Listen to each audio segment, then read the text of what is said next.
guys, it's me, Tayo here. I don't know what I was doing with my hand there, but it was something, I guess. We're reading Stargirl. Chapter 29. I can't believe I got this far with this, honestly. Like, I've been at this for so long. Wow.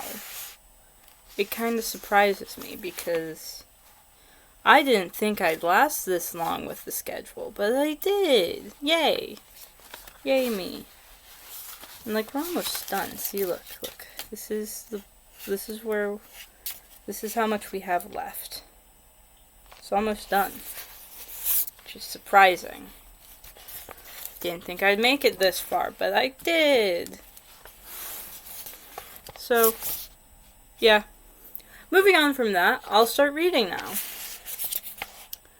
She won, as she had said she would. The silver plate they gave her twinkled like a starburst in this galaxy of flashing cameras. 2 TV crews watched her in the lights and interviewed her backstage. Strangers mobbed her, citizens of Phoenix gushing, telling her they had been coming to the contest for years and had never heard anything like it. School children thrust programs in her face for autographs. Every parent wanted her for $1, every teacher for a student. She was so happy, she was so proud. She yelped and cried when she saw us. She hugged each of us in turn, and I thought she would squeeze the breath out of me. Back at the hotel, everyone already seemed to know. The doorman, the desk manager, the people in the lobby and the elevator. Suddenly she had this magical, wonderful power.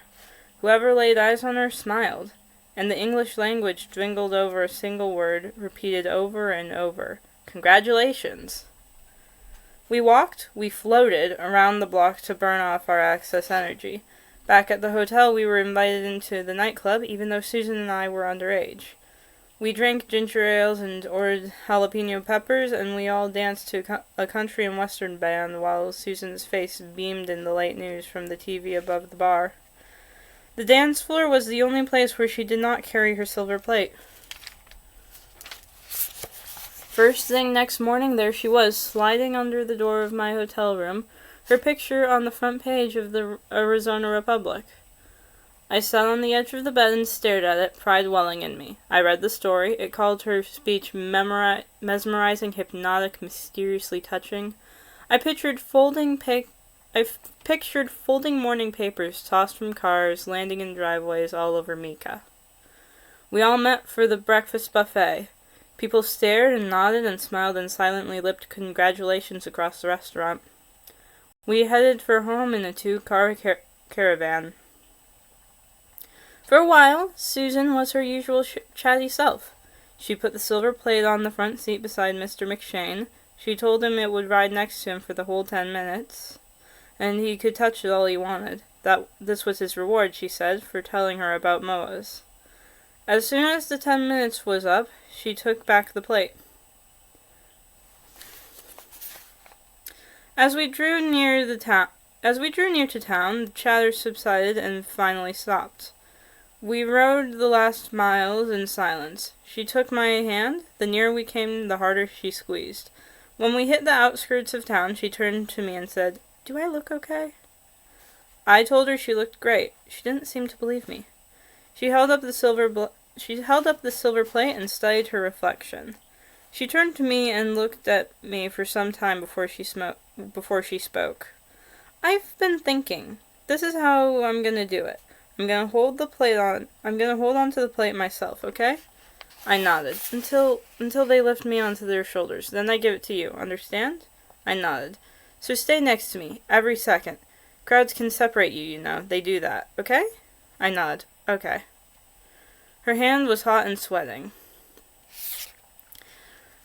We drove past a man in his driveway. He was dipping a large, broom-like brush into a pail and painting the asphalt with black sealer. He was bent intently to his work in the noonday sun, and somehow I knew at that moment what would happen.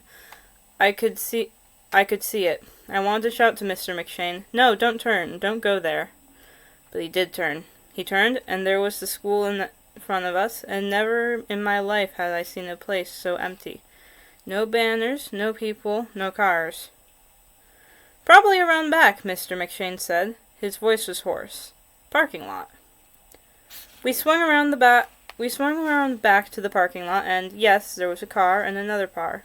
And people, 3 of them, shading their eyes in the sun, watching us. 2 of them were teachers. The other was a student, Dory Dilson. She stood apart from the teachers, alone in the black shimmering sea of asphalt. As we approached, she held up a sign, a huge cardboard sign bigger than a basketball backboard. She set the sign on edge and propped it up, erasing herself. The red painted letters said, "Way to go, Susan. We're proud of you." The car stopped in front of it. All that was left to see of Dory were 2 sets of fingers holding the sides of the sign. We were close enough now to see that the sign was trembling, and I knew behind it Dory was crying. There was no confetti, no kazoos. Nothing cheered, not even a mockingbird.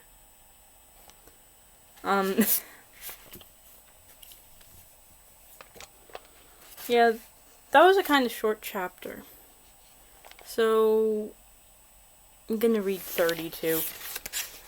As we idled, stunned and silent in front of Dory Dilson's sign, Susan's parents came and retrieved her from Mr. McShane's car. As in all things, they did not appear especially surprised or emotional over what was happening. Susan seemed in a trance. She sat beside me, staring vacantly at the sign through the windshield. Her hand was no longer holding mine. I groped for words, but could not find them. When her parents came, she allowed herself to be led away. As she got out of the car, the silver plate slid from her lap and rang like a dying bell against the asphalt. Her father picked it up. I thought he would take it, but instead he leaned into the back seat where I sat and with a strange smile gave it to me. I did not see her for the rest of the weekend. By Monday, she was Stargirl again. Floor-length skirt, ribbons in her hair, just like that. She went from table to table at lunchtime, passing out happy-face cookies. She even gave one to Hillary Kimball. Hillary took off her shoe and used it like a hammer to smash the cookie on her table. Stargirl strolled among us, strumming her ukulele, asking for requests. Cinnamon perched on her shoulder. She was strapped onto a tiny toy ukulele. She made her voice squeaky and kept her lips from moving, as if it were Cinnamon who were serrating with her. Dory Dilson, bless her, stood up and applauded.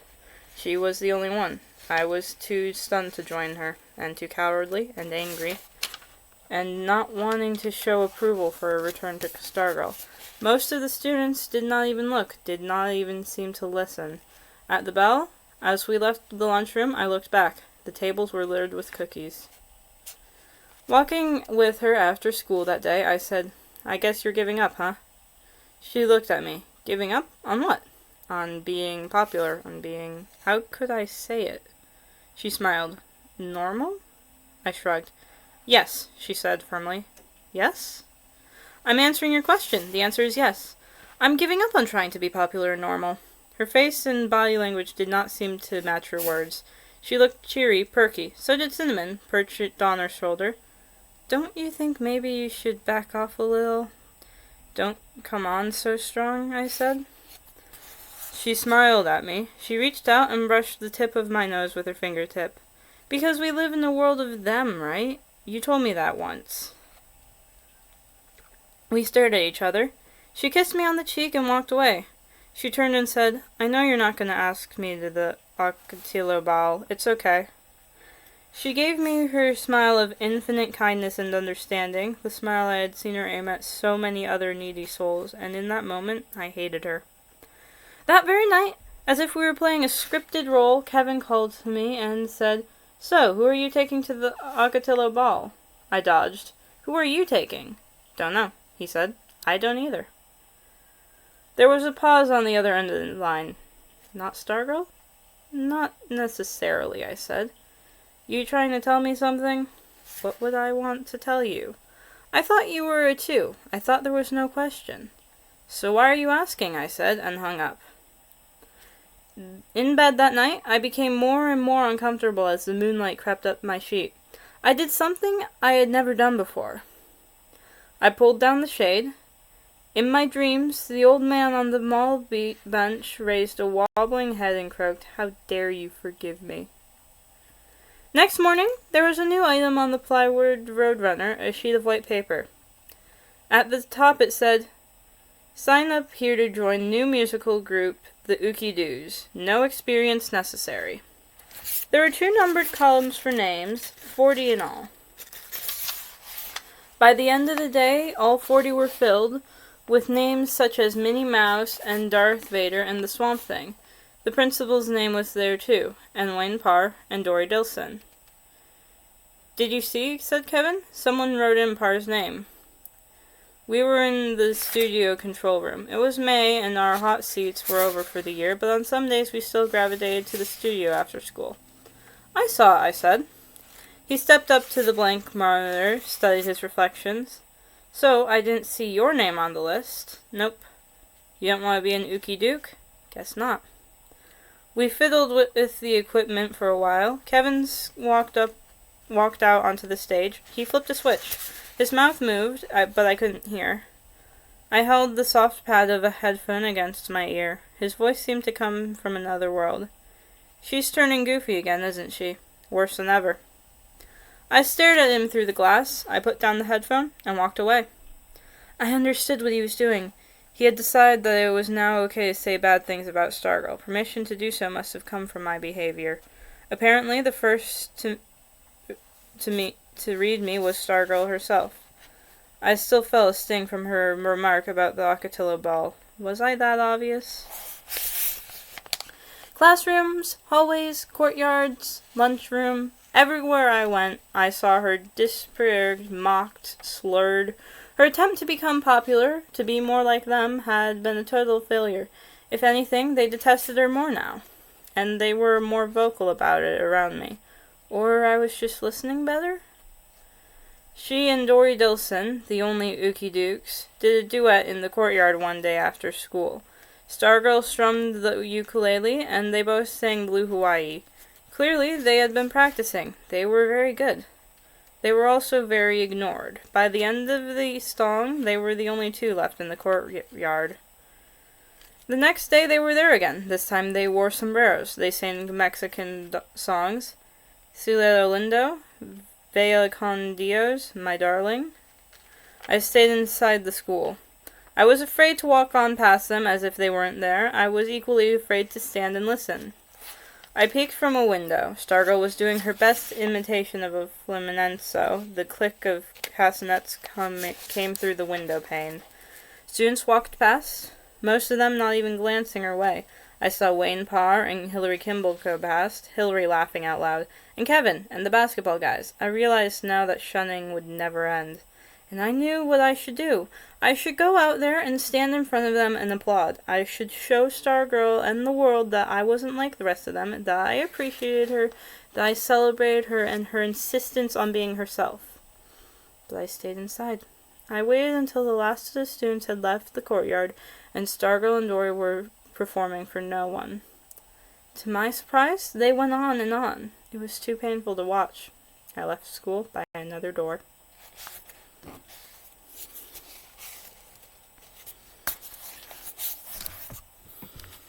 Okay.